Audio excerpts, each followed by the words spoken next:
Welcome to Reviews That Scare with Jess and Blair. I'm Jess. I'm Blair. Blair, how are you? I'm doing pretty good, man. How are you doing? I am also doing well. It is Good. officially August, which means we are onto a new theme. We are. Now, for those of you who watched our selection show for the month of August, you might be surprised by some of the movies that we're reviewing this month. We had to pull a couple audibles, as half of the movies selected this month are nowhere to be found on any streaming service. So this is our public shout out to Disney Plus, Crave, Amazon Prime, Netflix, Shudder. Shame on you. So we had to make a couple last minute changes, which we've never done before, and we're feeling awfully guilty about it. But anyways, this month is, of course, Around the World in 4 Horror Movies, aka International Movie Month.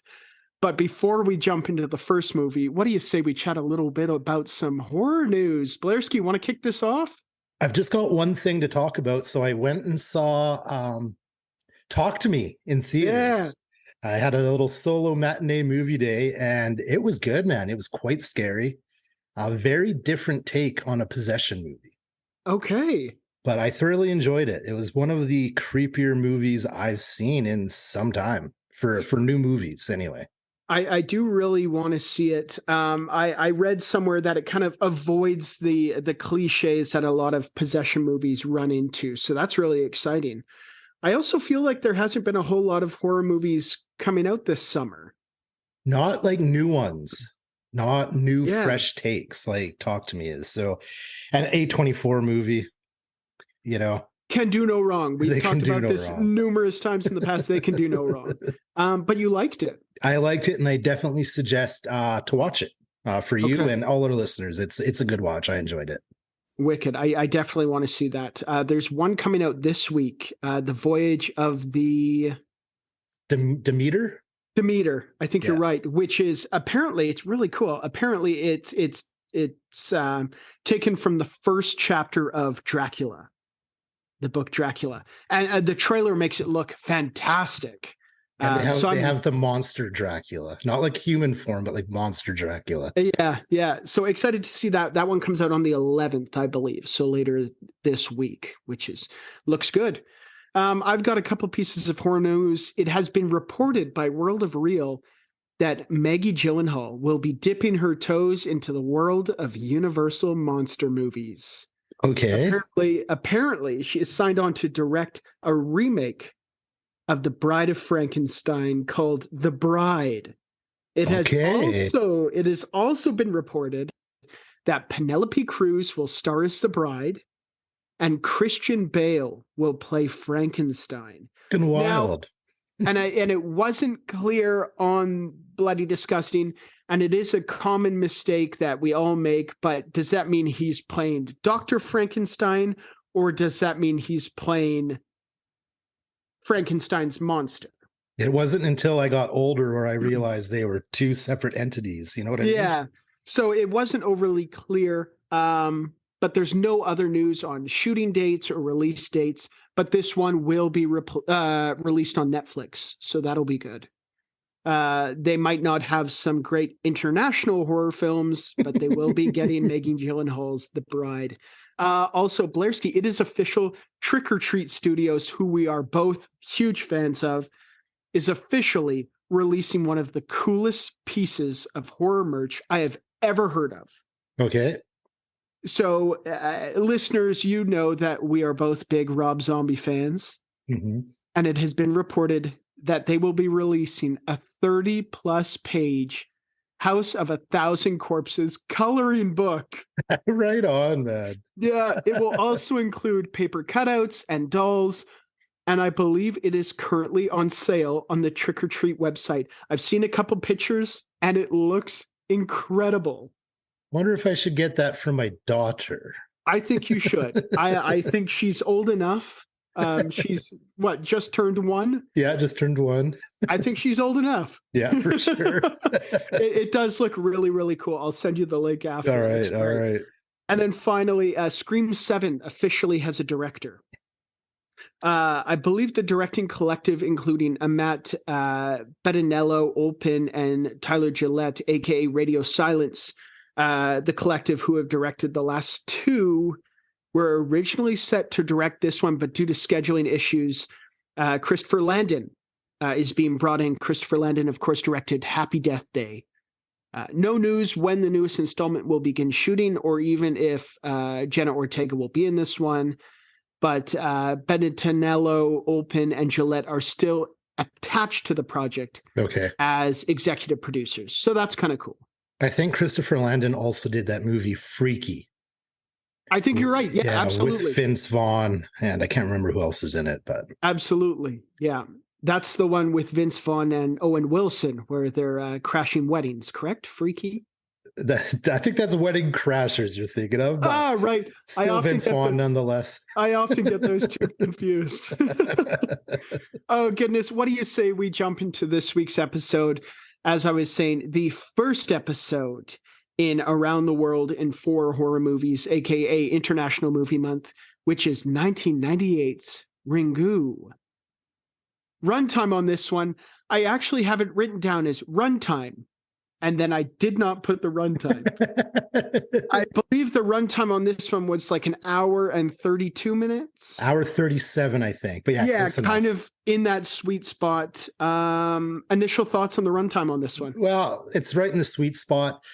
For me, this movie's a little bit of a slow burn, so I kind of found it a little long, to be honest with you. And we'll obviously get into it more with likes and dislikes, but it's not your traditional horror movie jump scares, anything like that. But we'll talk about that.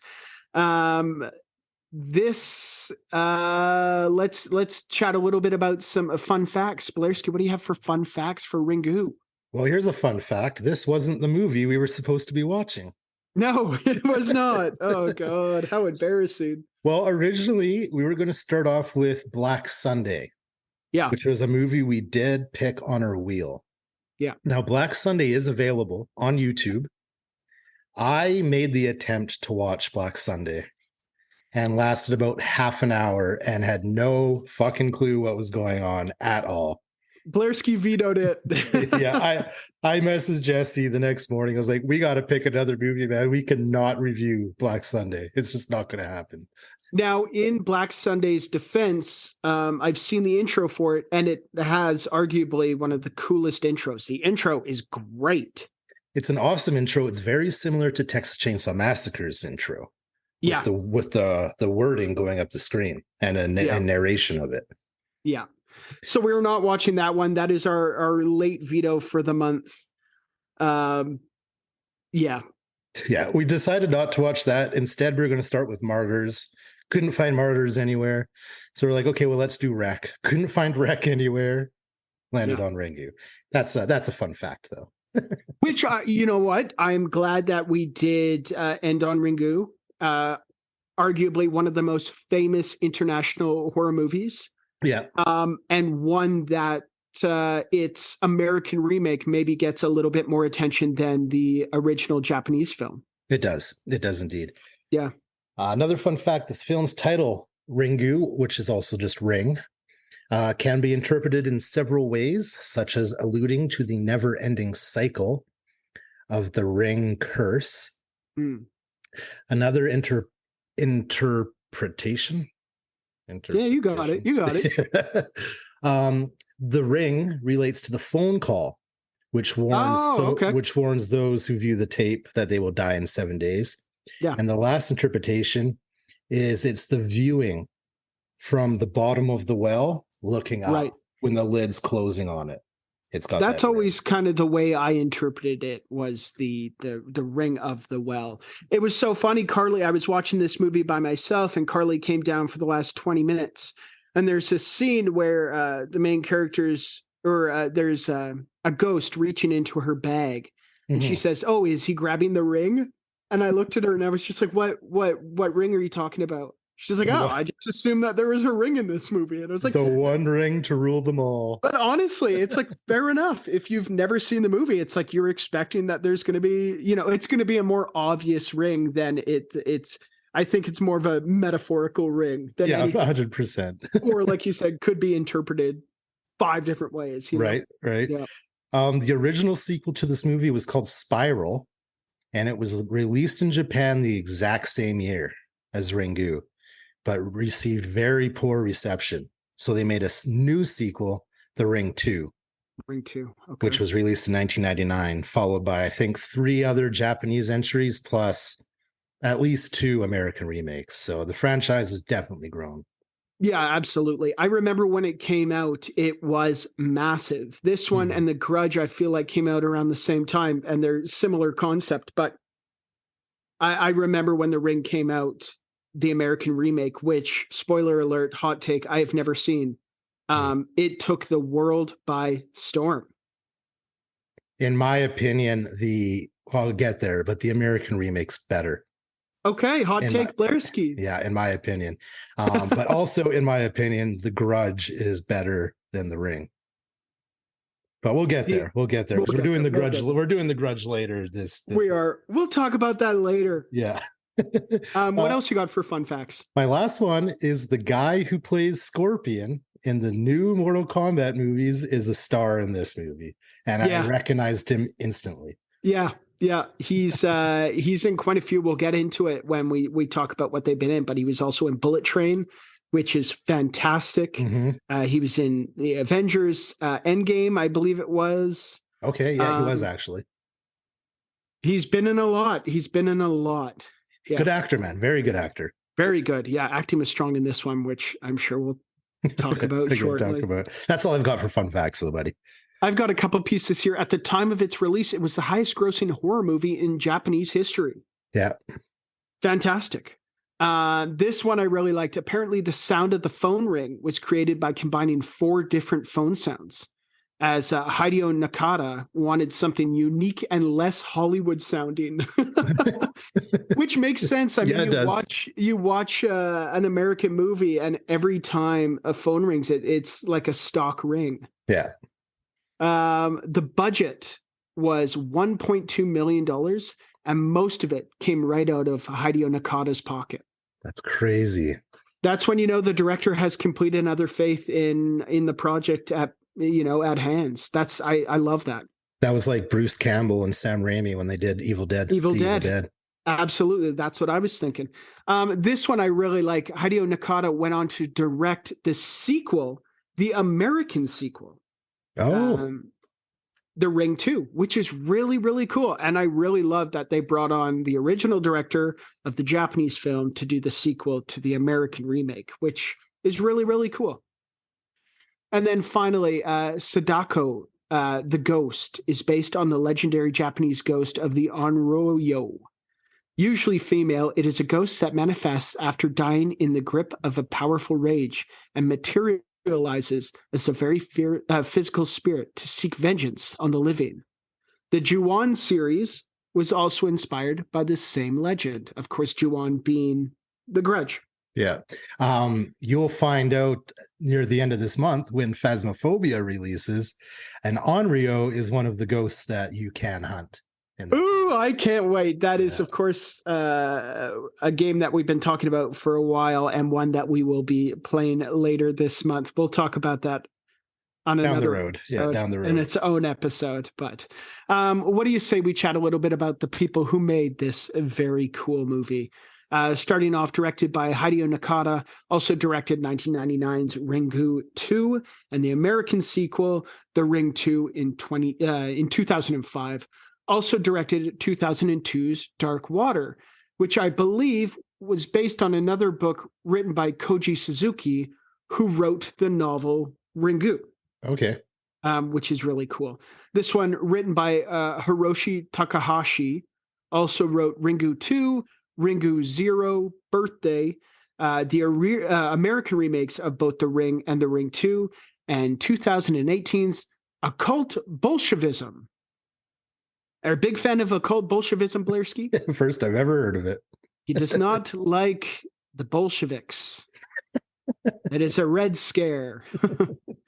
This one, also written by Koji Suzuki, wrote the novel Ringu, which the movie is based on. This one starring, and I apologize, I am going to butcher some names. My Japanese pronunciation is not great. My English pronunciation is equally as bad. But this one starring Nanako Matsushima as Riku Asukawa.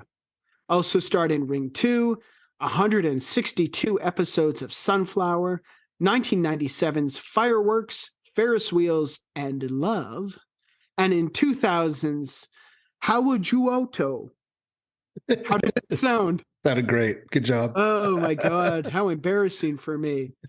Also starring Hiroyuki Sanada as Ryuju Takayama.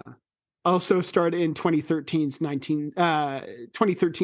47 Ronins, 2019's Avengers Endgame, 2022's Bullet Train, 2023's John Wick Chapter 4, and as Blairski had mentioned, 2021's Mortal Kombat, where he played Scorpion.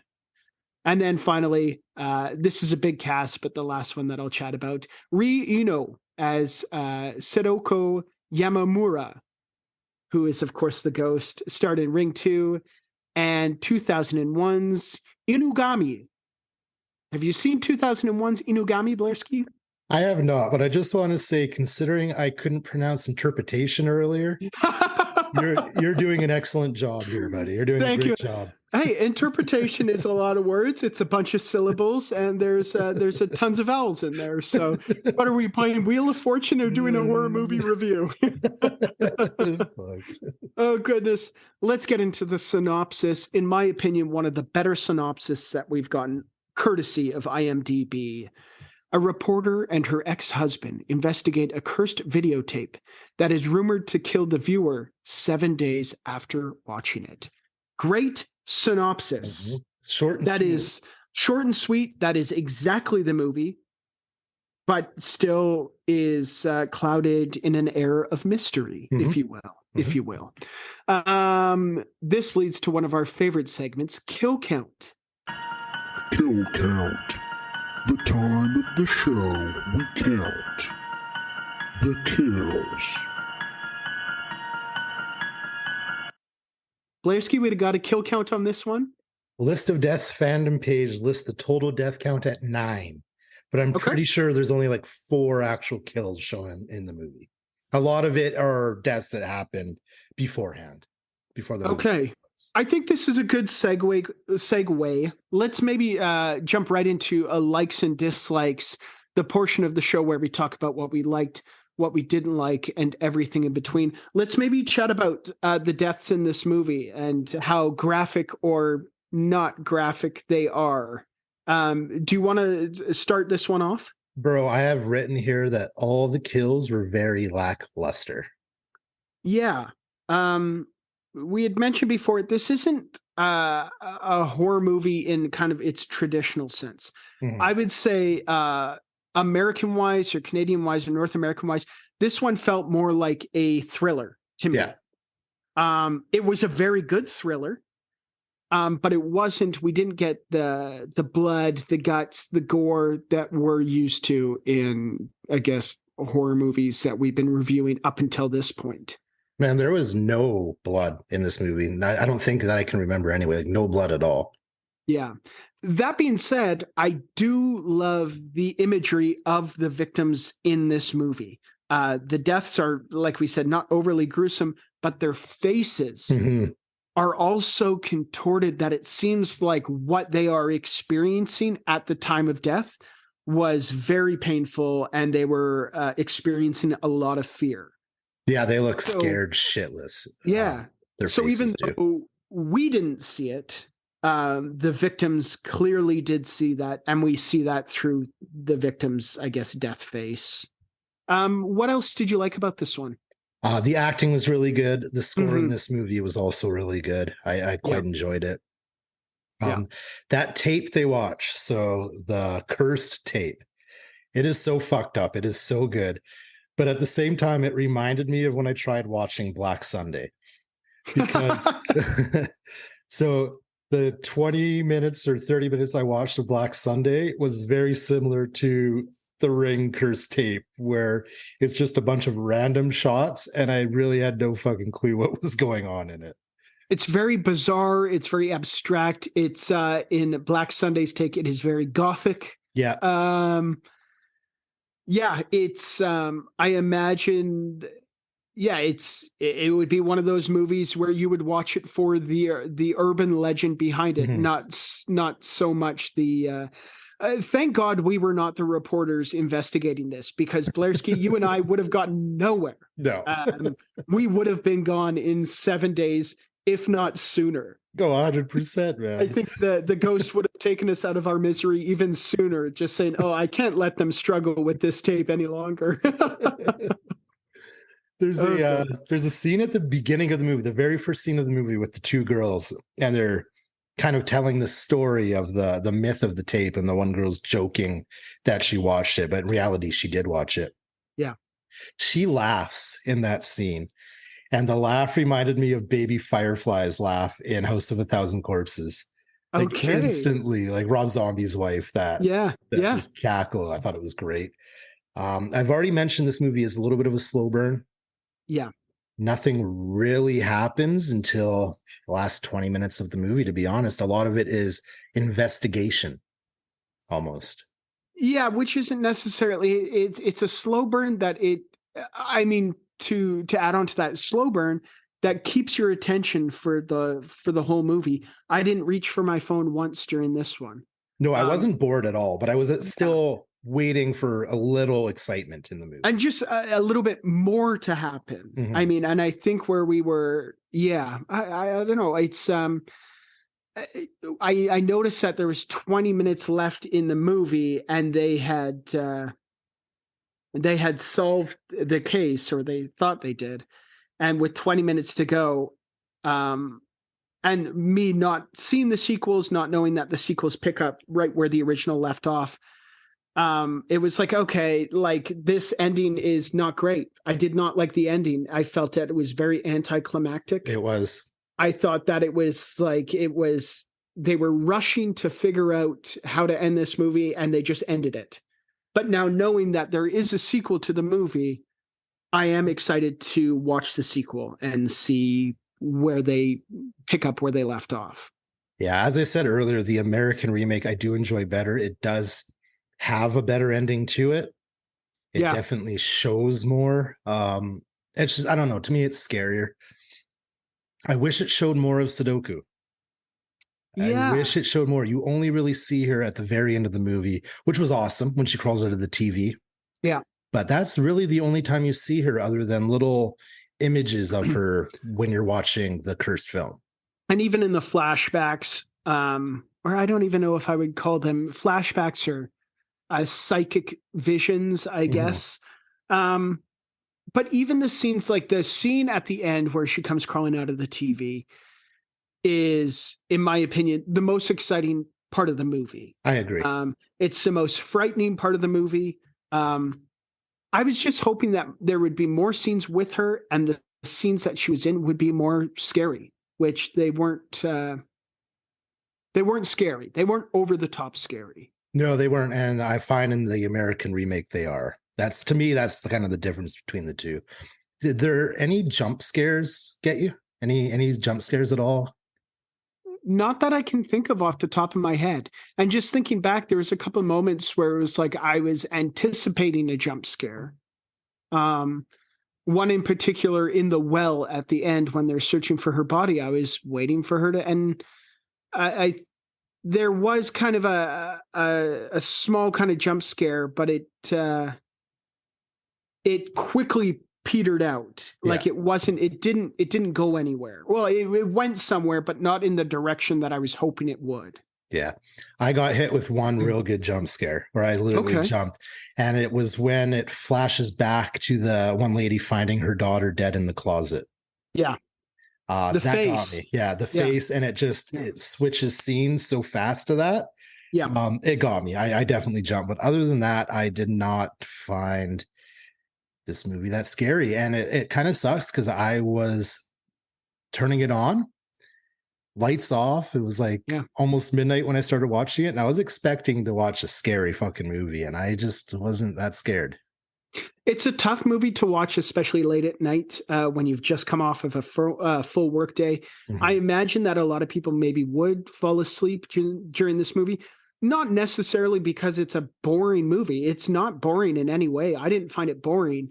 It's just it goes long portions without anything overly exciting happening. Yeah. Yeah. As I said, a lot of investigation.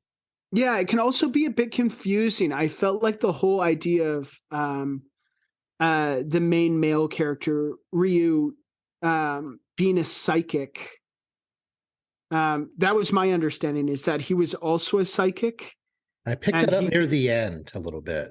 Which I felt like it was a bit distracting and a bit confusing, and also a bit of a cop-out where it's like they were maybe like, well, we need to add this to the character to better understand what was going on and for them to figure out the mystery. But it's Yeah. like, I felt like it was a bit confusing. Yeah, I agree.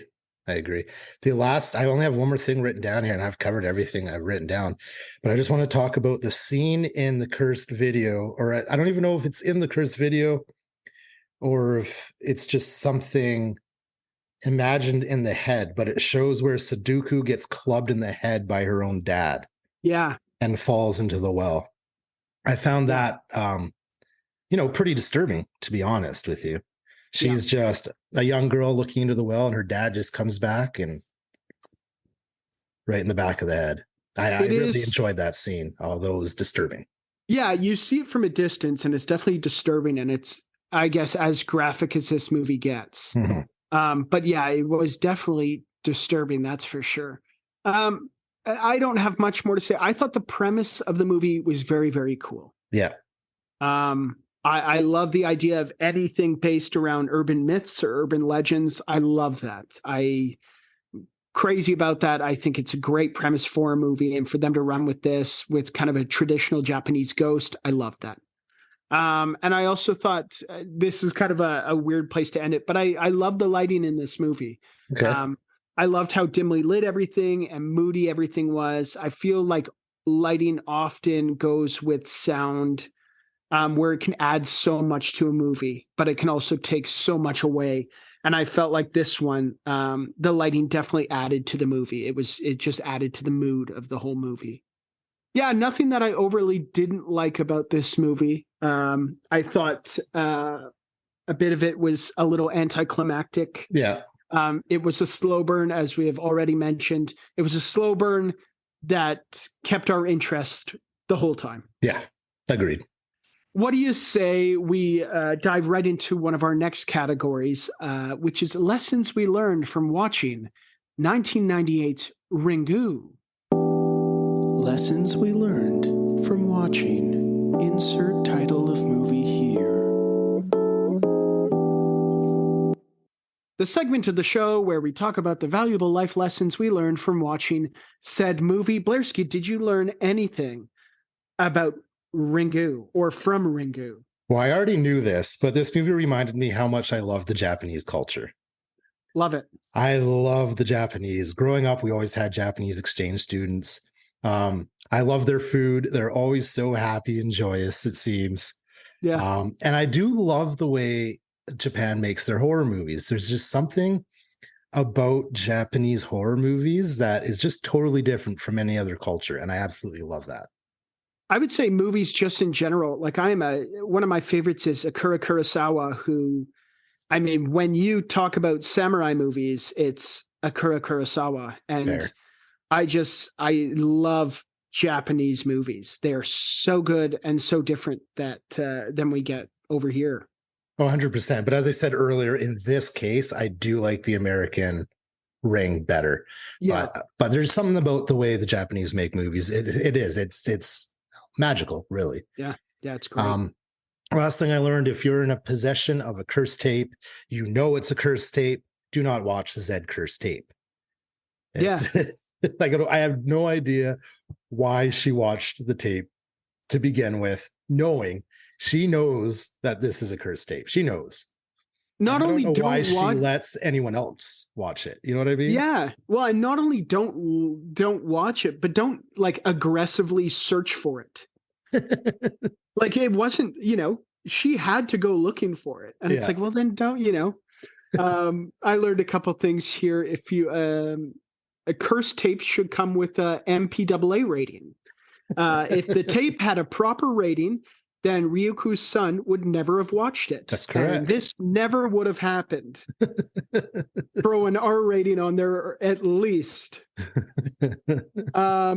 Japan, although home to cursed VHS tapes, looks beautiful and is near the top of my travel bucket list. I want to go to Japan so bad. I do too. I always have. And then finally, if you've just watched a curse film and know you're doomed, and the only way to not die is to make a copy and show it to someone else, then an ex-husband or ex-wife is maybe the best candidate to take your place. Right. Although it is still pretty petty. But if you need somebody, maybe, an ex-spouse is who pays no attention to your child. Yeah. It's maybe the best applicant. That's what I have for lessons we learned. What do you say we just keep going and jump right into one of our next segments, which is Line of the Night. Line of the night. Line of the night. Line of the night. Line of the night. Line of the night. Line of the night. Line of the night. Line of the night. Line of the night. The segment of the show where we discuss our favorite lines from the movie. They might give us the chills. They might give us the giggles. All we know is that they are our favorites. Blairski, favorite line from Ringu? My dad's fat. My mom's fat. So I'm fat too. Yeah. I don't even know if it was said by anyone. I think it was maybe read in a newspaper or shown on TV, but that's the one line that stuck out to me in this movie. I found it pretty funny. It was the hand-drawn crayon picture that Ryuku found in the cabin. That's correct. That's what it was. Where she was, and she got a real kick out of that drawing as well. Yeah. It felt a little out of place, but it really did. Yeah, it was funny. It was cute. I've got a couple here. After Yoshi, the child, watches the tape, Ryuku angrily asks why he brought it to his grandfather's, and he responds with, Tomo-chan told me. Mm-hmm. Tomo-chan is, of course, Yochi's cousin, who at this point in the movie is dead. Yeah. And then finally, Ryuku says, so that video is, and then Ryu responds with, it's not of this world. Is Sadoko's fury, and she's put a curse on us. Love that. I love it too. Yeah, straight to the point. Love it. That's what I have for Line of the Night. This leads to our favorite segment of the show, which is Celebrity Lookalike Time. Celebrity Lookalike Time. The time of the show where we take a look at the cast and discuss the celebrity doppelgangers. Spoiler alert, it usually comes down to the characters, hairstyle. Blairski, would you like to kick off Celebrity Lookalike Time? I literally have no real good ones, but I do have one, and it definitely comes down to the hairstyle. Yeah. So if anything, Sudoku kind of reminded me of It from the Addams Family. Yeah, Cousin It. Yeah, Cousin It from the Addams Family. Well. I have that written down as well. You do? It's just because of the hair covering the entire head, right? Yeah, this is one that is definitely all about the hair. That's all I've got, but I thought it was a pretty good one. I've got one more to add to that. The character Sadeko reminds me of the character Keiko from The Grudge, who is also a ghost. Yeah. And it's, again, it is the long hair. Very pale skin and long black hair, right? Yeah, absolutely. This one was a lot of fun to talk about. Totally unexpected. We did not spur of the moment. Spur of the moment, but I am very pleased that we ended up going with this one, especially because it's one that I've never seen before. Yeah. And I liked it. But enough babbling. What do you say we review this one and give it a rating, a final rating? Yeah, let's do it. Okay. Blairski, out of 5, warm embraces with the ancient skeleton of a murdered psychic submerged in a murky old well. What do you give 1998's Ringu? Oh, another long one. I'm giving it 3 warm embraces with the ancient skeleton of a murdered psychic submerged in a murky old well out of 5. I am also giving it 3 warm embraces with the ancient skeleton of a murdered psychic submerged in a murky old well out of 5. This one was great. It was a slow burn that kept our attention the whole time. If you're a horror fan who doesn't like blood and guts and leads more towards kind of the mystery and the suspense in horror, definitely watch 1998's Ringu. If you're going in it for blood and guts, you will not get that. It's a stepping stone movie, man. There's been so many remakes to it. Obviously, the American versions. Scary Movie makes fun of it. You know, Yeah. It has become definitely a classic movie for sure. It's definitely one I feel like any horror fan should watch. But it's also ghost movies are not they don't happen often. no, I can't remember the last time I saw kind of a ghost story movie, which this is definitely rooted in a ghost story. yeah, it really is. Enough of that, though. Enough of that. From Reviews at Scare with Jess and Blair, I'm Jess. I'm Blair. Remember to stay scary. And eat every sandwich.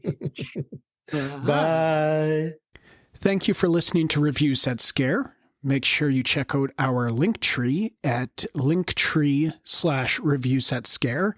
That's linktr.ee/Reviews at Scare, which has links to our Instagram, YouTube, Patreon, Twitch, and many other things.